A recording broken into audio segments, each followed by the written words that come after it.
Chicken piccata is an Italian-influenced dish prepared by seasoning thinly pounded chicken tenders, coating them in flour, and dipping them in beaten eggs before pan frying. The Japanese version is simple and mildly flavored, and it's been a popular home-cooked dish for many years. A full recipe is on JapaneseCooking101.com. Let's get started.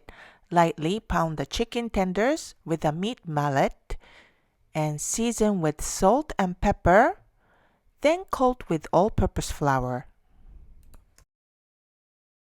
Next, we are going to chop the parsley, and in a shallow dish, add an egg, grated Parmesan cheese, and chopped parsley, and mix. Heat the oil in a frying pan over medium-high heat, and dip the chicken in the egg mixture, then add to the pan. Cook for a few minutes or until lightly browned. Then turn and cook on the other side for a couple of more minutes until golden. Serve immediately with a side of vegetables. You can also serve it with dipping sauces like ketchup on tonkatsu sauce if you like. It is easy, delicious, and healthy. We hope you give this a try.